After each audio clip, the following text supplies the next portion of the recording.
Sophie Martineau looked out the window of her mother's 1954 Ford station wagon and watched her life slide behind her into the past.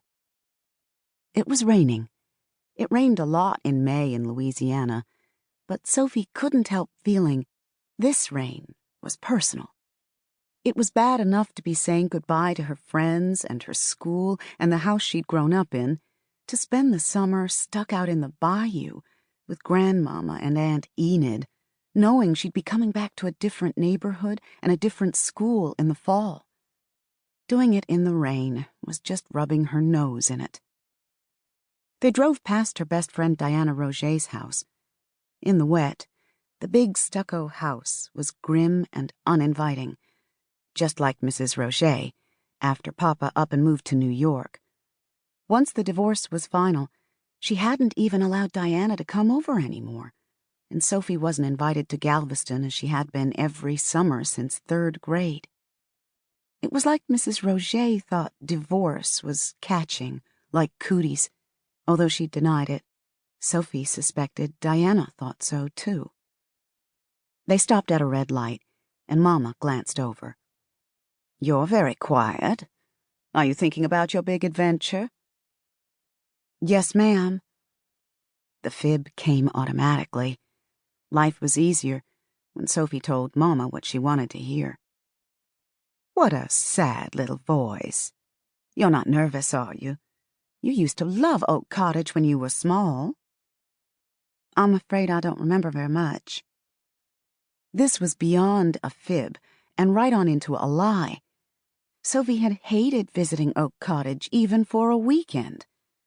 Even though she'd only been 6 at the time, she had very vivid memories of uncomfortable meals where Grandmama talked about how much better everything had been when she was a girl, Papa made silly jokes, and Mama radiated chill like an open refrigerator.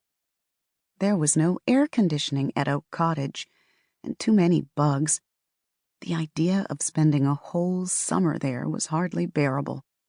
But with Mama working all day and going to Seoul College at night so she could be a certified public accountant, and no money for camp, there wasn't any other choice. "Don't tell me you don't remember Aunt Enid's garden," Mama said. "All those beautiful roses? And Grandmama's snuff-box collection? You'd play with them by the hour, just as I did when I was a little girl. You haven't forgotten that, have you?" "No, ma'am." Another lie. "Of course not." The light turned green, and they took off again. Now she thought about it, Sophie did have a vague picture of herself sitting on a very high bed, making patterns with bright little boxes. Her memory of Oak Cottage itself was a lot more vivid. It looked like an ogre in a fairy tale, big and green, with 2 angry-looking windows sticking out of the roof for eyes, and steep red steps up to the gallery that stretched across the front like a toothy mouth. She'd screamed blue murder the first time they visited, and Papa had had to carry her up from the car. He'd laughed when she told him why she was scared, but Mama had been too disgusted to speak to her. As they reached the Huey P. Long Bridge over the Mississippi, the rain shut off like a faucet, the sun came out, and the Ford turned into a sticky steam bath. Sophie stood it as long as she could, then cranked the window down an inch.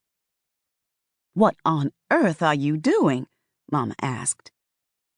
"Letting in some air. My back's all sweaty."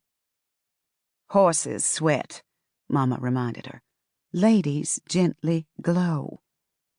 I suppose you can open the window a crack, but put something over your hair or the wind will blow it into a hoorah's nest."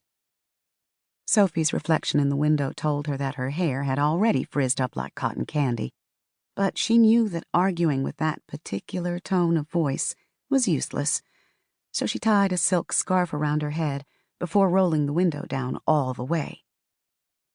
Hot air hit her face like a sponge soaked in gas fumes and swamp water. Sophie thought wistfully of Papa's Cadillac, which had air conditioning and padded cloth seats that didn't stick to your back like the Ford's woven plastic. Papa liked to drive, and flew along the blacktop with his elbow cocked out the window, singing. He had a deep, clear voice and sang show tunes. Oh, What a Beautiful Morning was his favorite. Mama, on the other hand, gripped the wheel with her hands at 10 to 2 exactly and kept her eyes fixed grimly on the road. She never sang. She wouldn't even turn on the radio. Back when Sophie was little, Mama used to pass the time on long car trips telling stories about growing up at Oak Cottage and going to school with all the grades together in one room and reciting The Wreck of the Hesperus on prize day. It was her second favorite topic after the good old days before the War of Northern Aggression, when the Fairchilds had raised sugarcane on Oak River Plantation. Mama was very proud of being a Fairchild of Oak River. Sophie knew exactly how many acres the Fairchilds had owned at the outbreak of the War of Northern Aggression, 900, how many slaves, 150, and when Mr. Charles Fairchild III had built his fancy brick plantation house, 1850. She'd heard about mammies, fat, fussy, and comical, and beaux, dashing, polite, and handsome, and most importantly, about Southern belles, who had 20-inch waists and huge, frothy dresses, and nothing to do all day but look pretty and decide who they'd dance with at the next ball.